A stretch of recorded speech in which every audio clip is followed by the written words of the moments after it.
This is my song, O God of all the nations,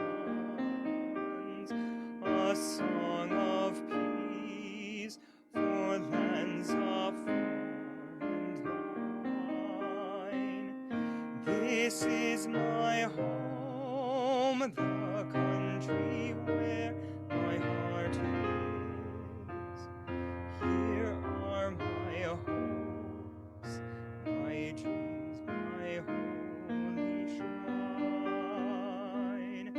But other hearts in other lands are beating with hopes and dreams as true and high as mine. My country's skies are bluer than the ocean, and sunlight beams on clover leaf and pine. But other lands have sunlight too, and clover, and skies are everywhere as blue as mine. Oh, hear my song, thou God of all the nations, a song of peace for their land and for mine.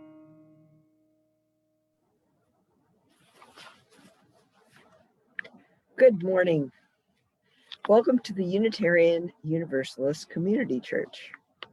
This building is located on Shaver Road in Portage, Michigan, on the ancestral lands of the Peoria Potawatomi people. We pay our respects to the elders, past, present, and emerging.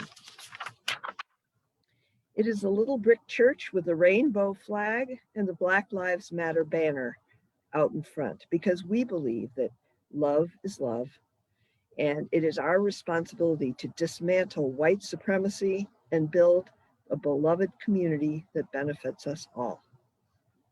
Our church is served most Sundays by our minister, Reverend G. Ludwig McCartney, and we're a community on diverse spiritual journeys, and on other Sundays, we enjoy hearing differing points of view from guest ministers, lay leaders, or as today, a guest speaker. My name is Nancy Kelmy, and I'm happy to be your lay leader. If you're joining us on Facebook for the first time, welcome. We're excited that you tuned in. We invite and encourage you to attend the Zoom coffee hour following the service to get to know us better. You can find the links to the coffee hour in the comments section of this video. To learn more about our church, including our programs for children and youth, and other opportunities to connect with us during the week, and there are many, please visit us at www.uucommunitychurch.org. Special thanks to everyone who is helping to make this morning's service possible, our musician, our tech team, and you. On this day around the world, Unitarian Universalists light the chalice. We are truth seekers. We seek a truth that is so strong it can withstand our questioning and our doubts. The flame reminds us of what we have in common here, and so we bring it to life. Oops.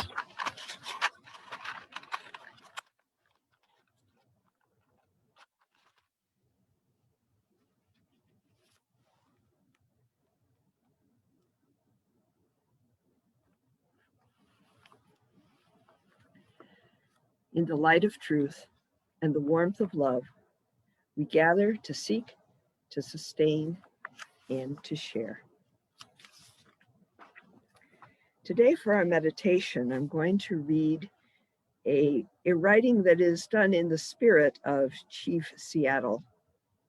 The chief spoke in his own language, and this is close to what he had to say. So please close your eyes if it is yours to do, and just listen and ponder on these words. This we know. The earth does not belong to us. We belong to the earth. This we know.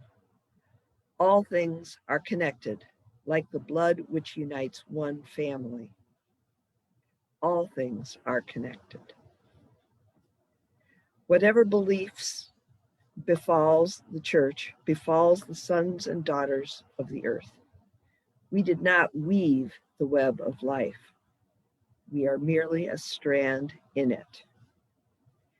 Whatever we do to the web, we do to ourselves.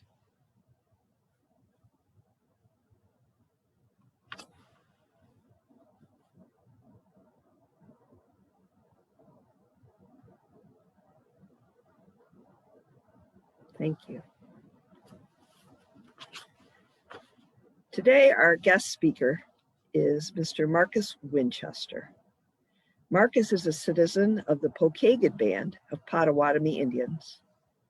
The Pokégnek Potawatomi are located in southwestern Michigan, here, and in northern Indiana. Marcus works for his community in the Department of Language and Culture.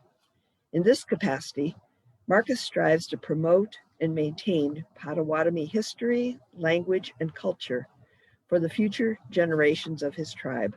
He makes his home in Niles, Michigan. Today, Marcus will be speaking about the Indian Removal Act of 1830, which resulted in many Potawatomi people in southwest Michigan being uprooted from their ancestral lands. The Pokégnek Band of Potawatomi Indians avoided forced removal by the United States government.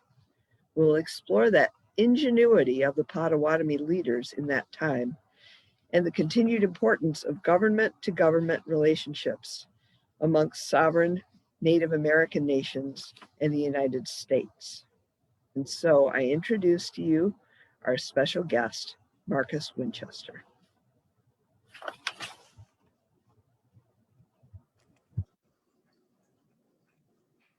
Thank you, Nancy, for that introduction.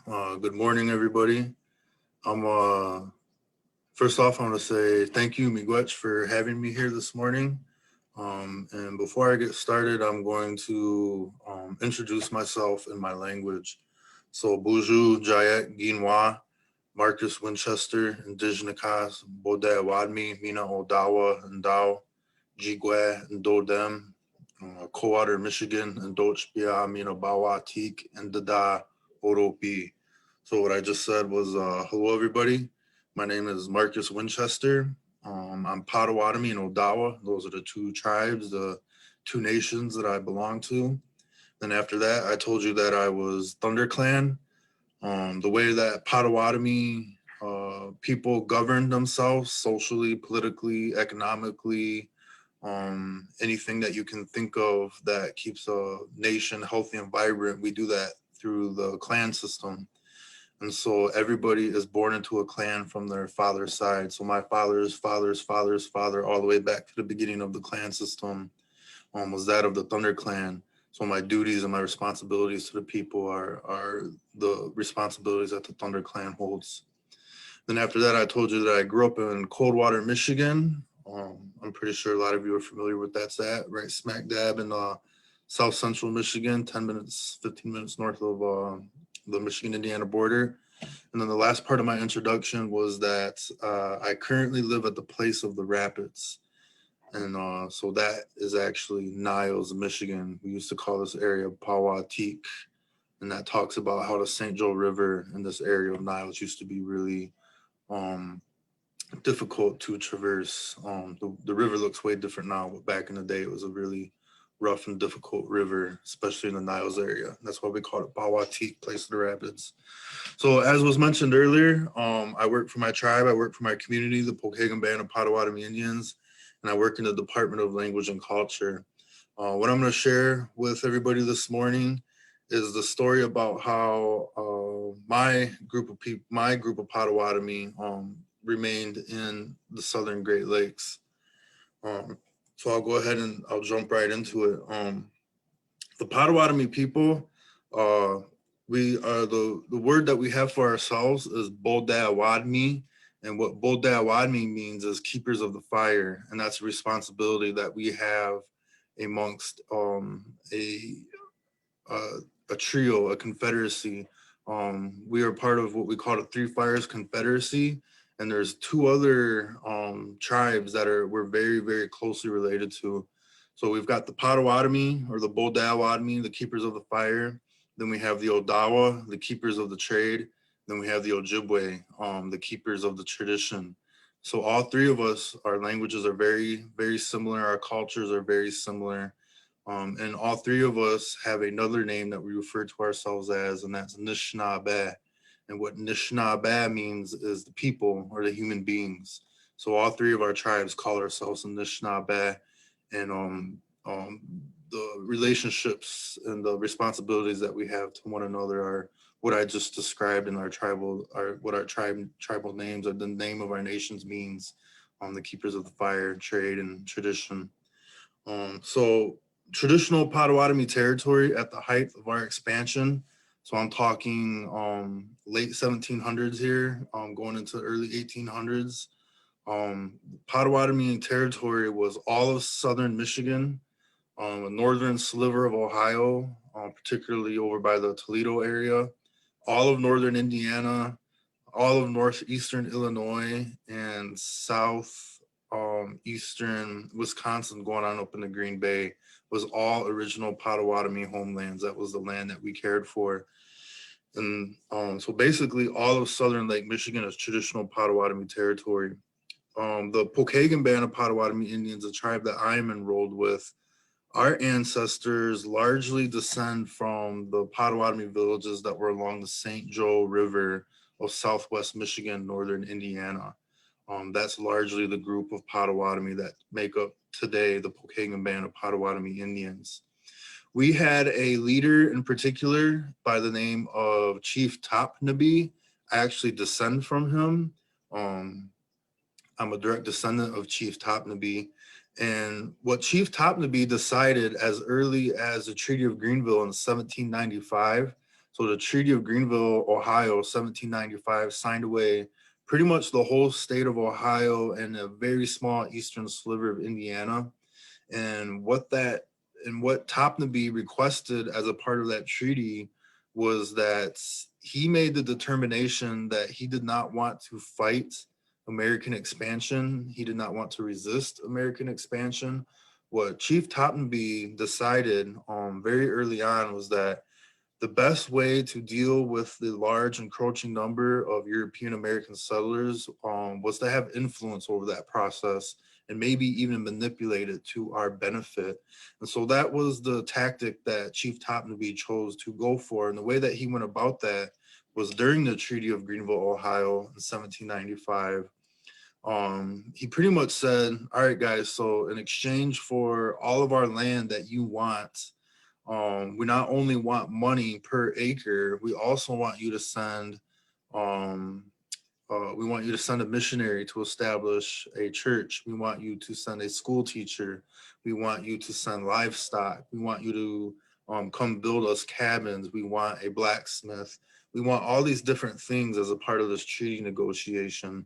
And unfortunately, a lot of those things did not end up following through. The American government did not keep its promises on a lot of those things. And so a lot of the things that were intended for us did not take place. The Shawnee people were also signatories of the Treaty of Greenville in 1795. And that's important because there's one particular Shawnee leader that is pretty well known. His name is Tecumseh.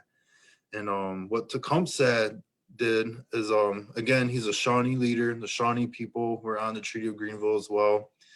They were promised a lot of the same things that we were promised. The treaty annuity payments in exchange for our land, different forms and modes of European culture. A lot of those things weren't delivered to the Shawnee as well.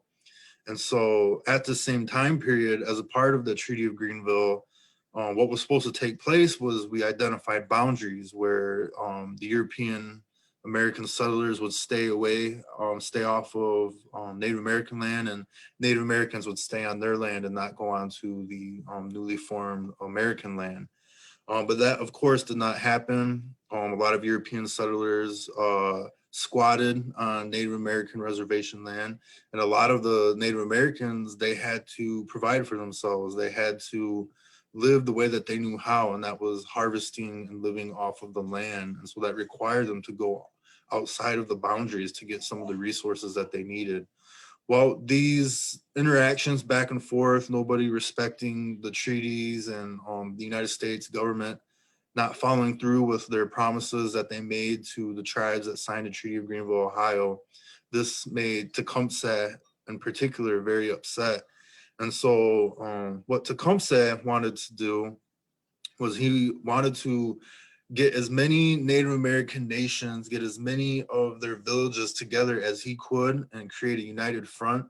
And his whole purpose, his whole mission was to go to war with the United States, kick the United States out, and bring back the British. Because at this point in time, the British people had been, their actions and their relationships with the different Native American nations were way more favorable than what was currently going on with the United States of America.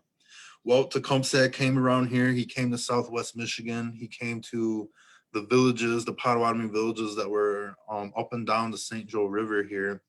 And what he found is that Topnabee still had a lot of influence, and a lot of villages chose to stick with Topnabee's original tactic of not resisting or fighting American expansion, but trying to do everything within our power to have influence over it. So a lot of the Potawatomi villages in the St. Joe Valley region did not participate with Tecumseh. And in large part, that was because we knew that Tecumseh was more than likely going to fail. His efforts were going to be futile. And when he failed, a lot of those people that chose to follow Tecumseh were going to go back home to their villages defeated. They were going to go back with their tail between their legs.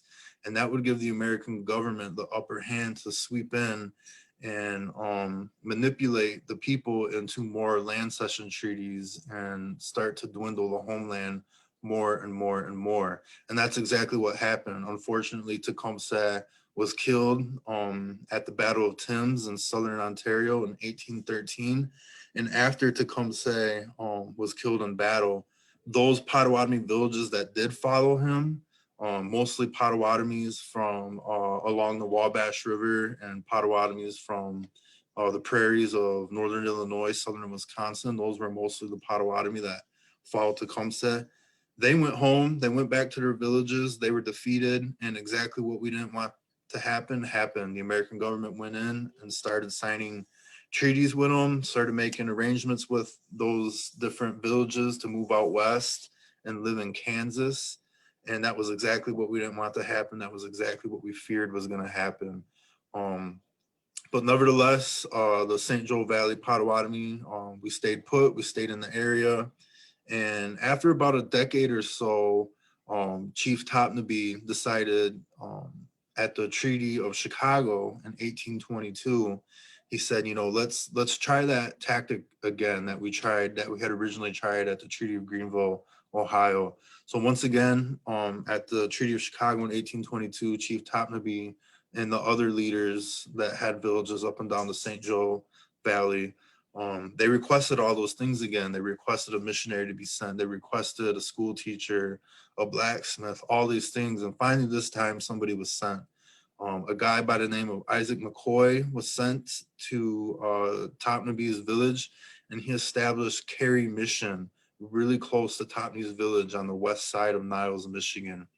And so Cary Mission was established to service the Potawatomi people, to teach the Potawatomi people how to read and write, to convert Potawatomi people to Christianity, to establish a school, all these different things. And Isaac did some of those things, but unfortunately, he mismanaged that place from the Potawatomi perspective. It was not what the Potawatomi had wanted.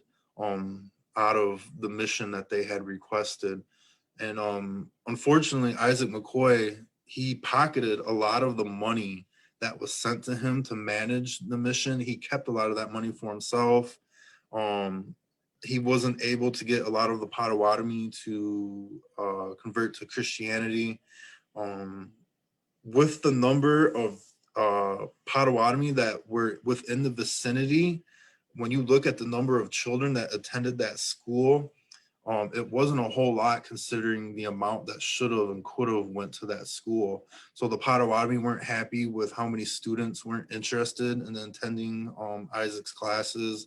And so just all the way around, he had the cabins that we requested. They were contracted out and they were so poorly built that if it rained or snowed or the wind blew hard enough, the fires inside would go out.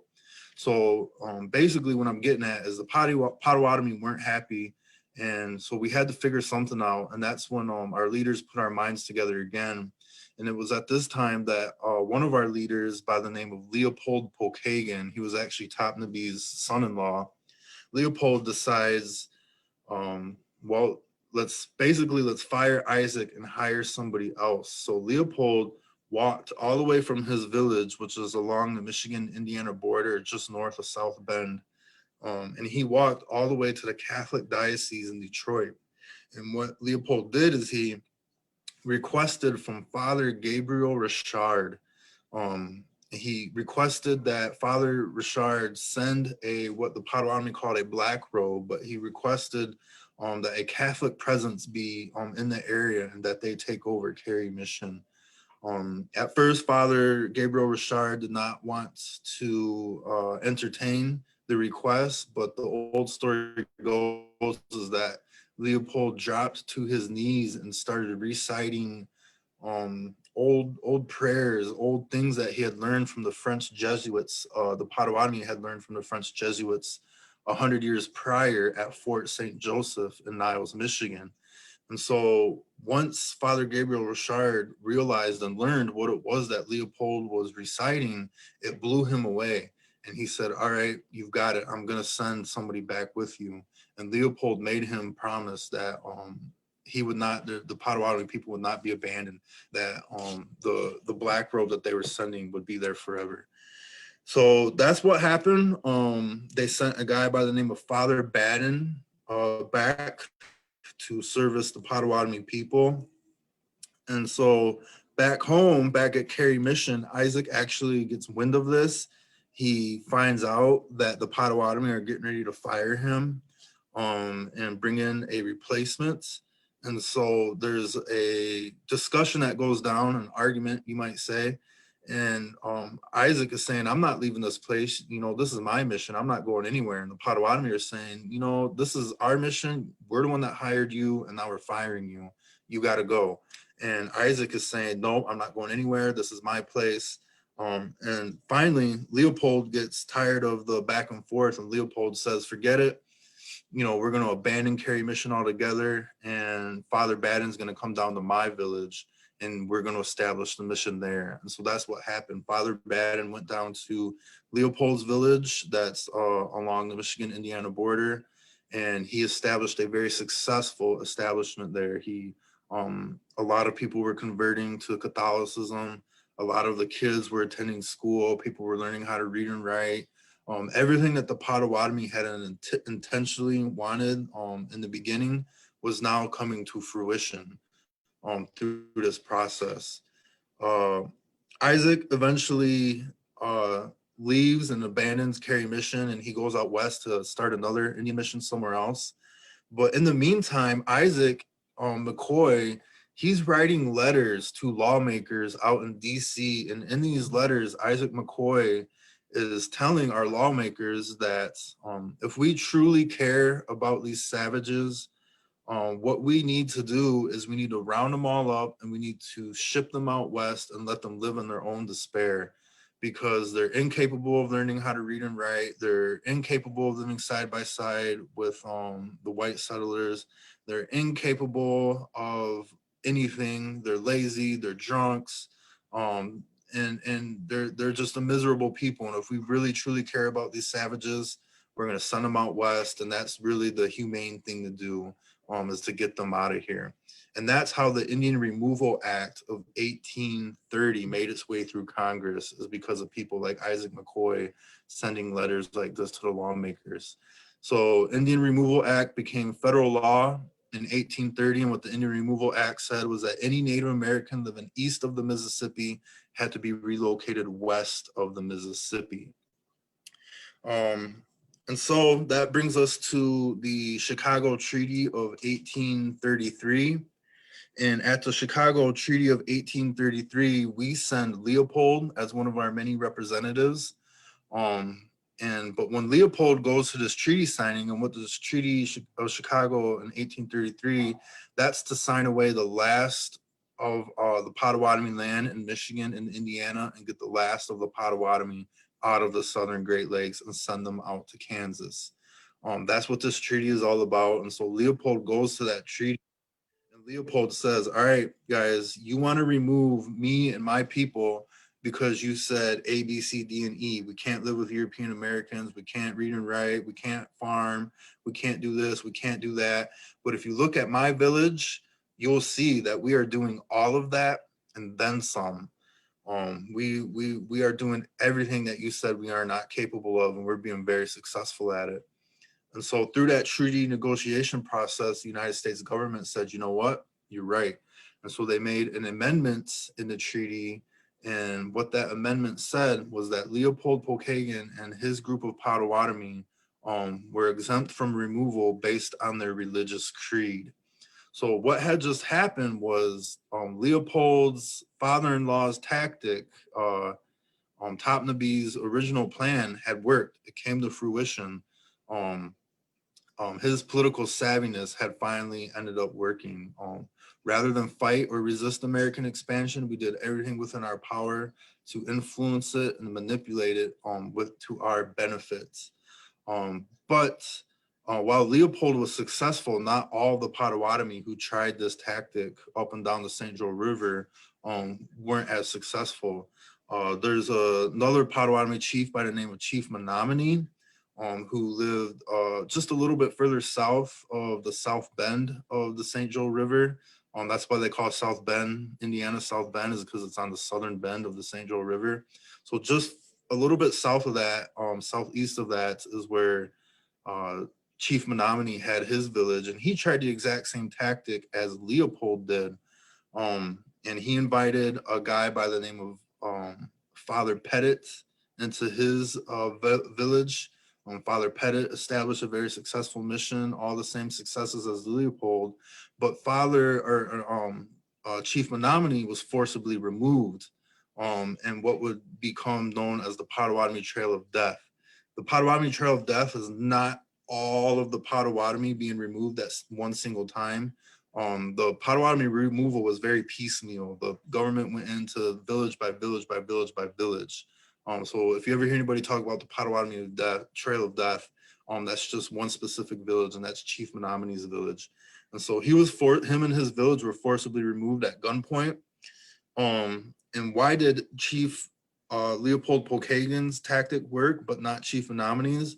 Well, if you've ever driven through northern Indiana, you know that it is primetime farmland. And at this point in time, there was a lot of natural prairie all throughout northern Indiana. Whereas southern Michigan, when you go just north of the St. Joe River, there's a lot of woods and there's a lot of labor that goes into making the land farmable the way that it is now.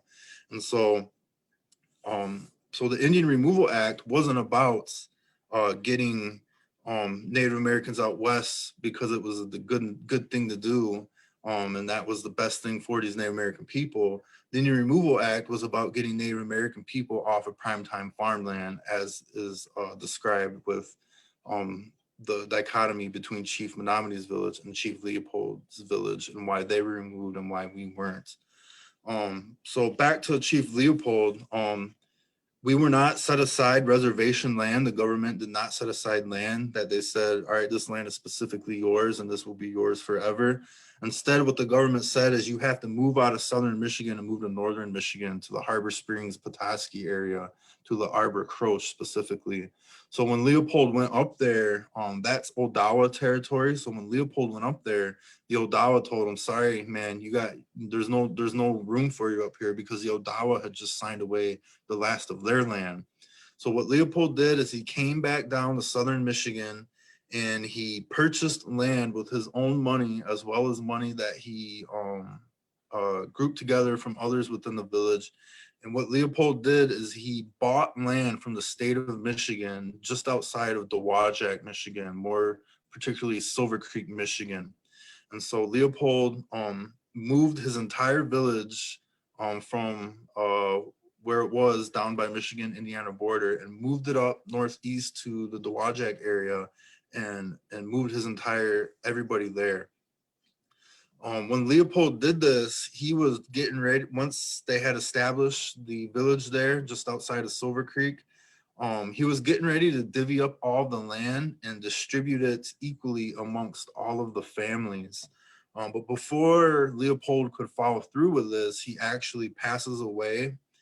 And when he passes away, let me step back a little bit. Father Baden, the original guy, that came to establish the successful mission with Leopold, he ended up leaving, and he had a couple of replacements come in after him, but his permanent replacement ended up being a guy by the name of Father Soren.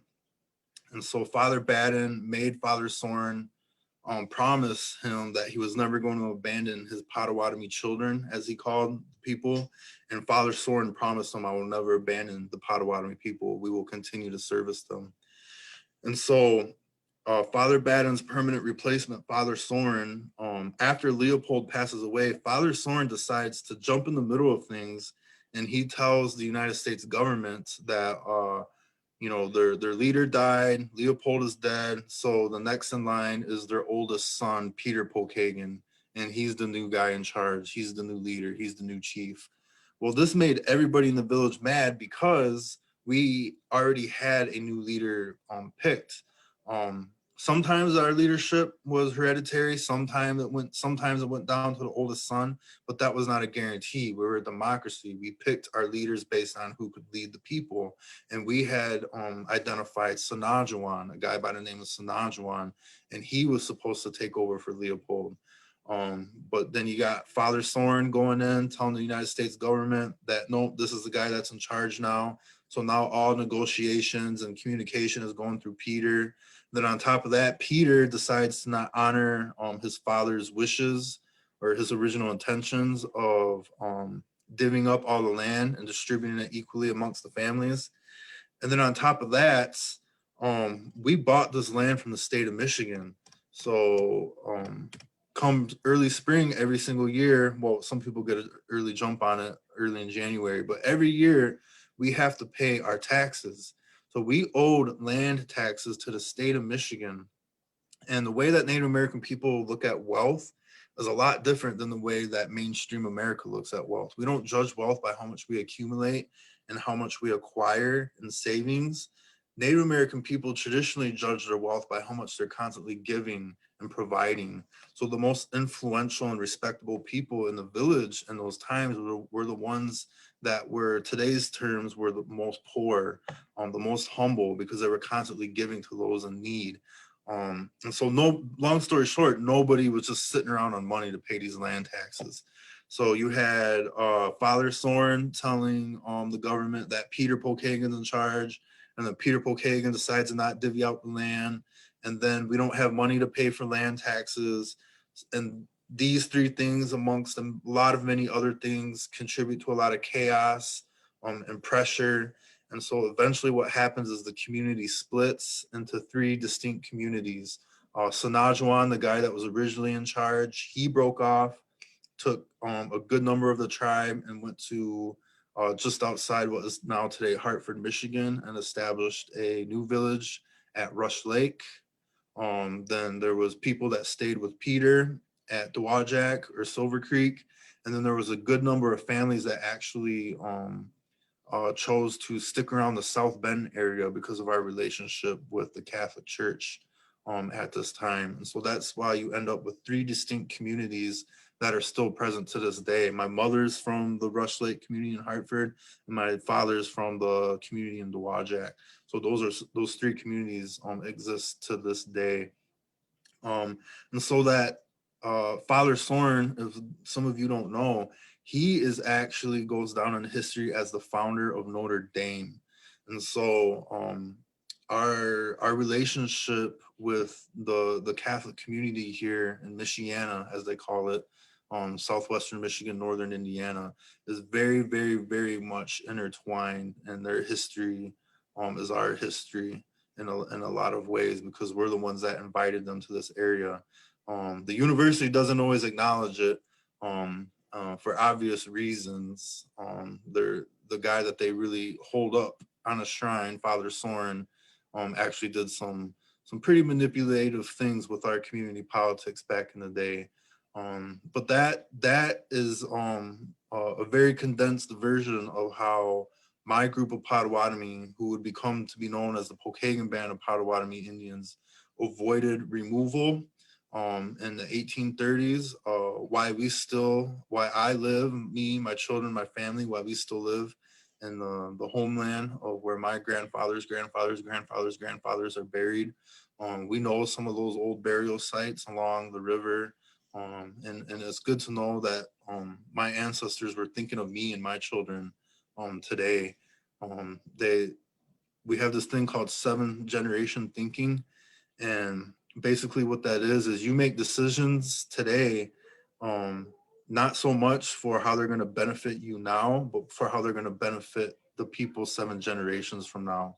And so Topnaby was definitely thinking of us today when he made those decisions as early as the Treaty of Greenville in 1795, that he was not going to resist American expansion, but he was going to be politically savvy and do what he could to have influence over it. And then his son-in-law saw that tactic to fruition. Leopold did.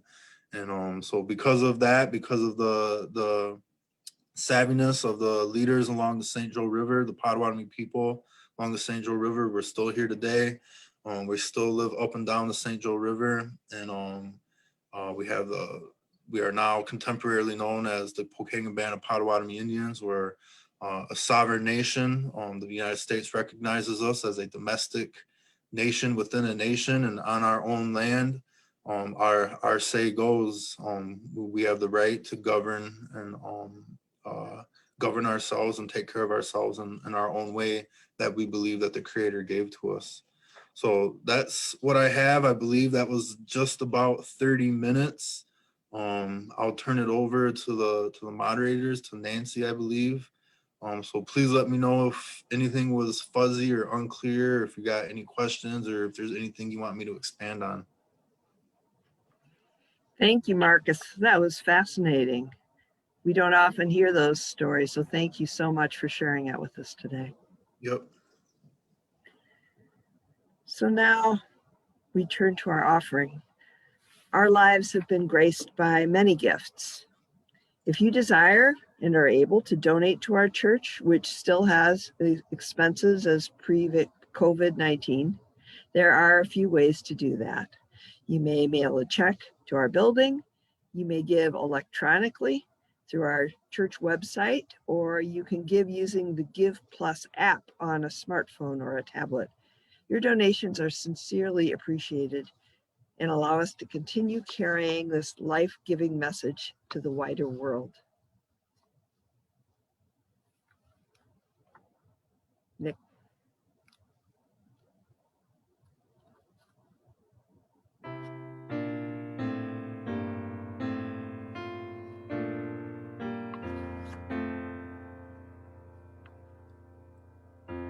Our world is one word.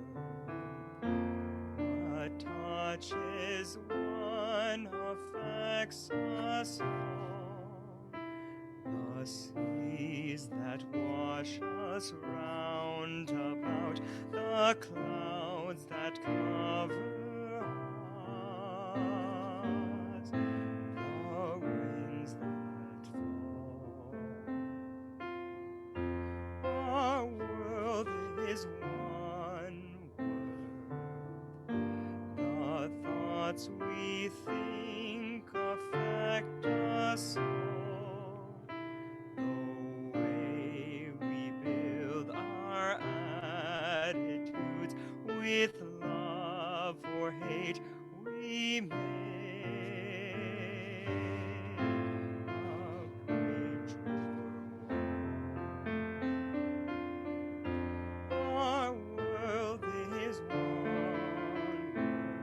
world. Its ways of wealth affect us all. The way we spend, the way we share, who are the rich or poor, who stand or fall. Our world is one, just like a ship that bears us all, where fear and greed make many holes, but where our hearts can heal.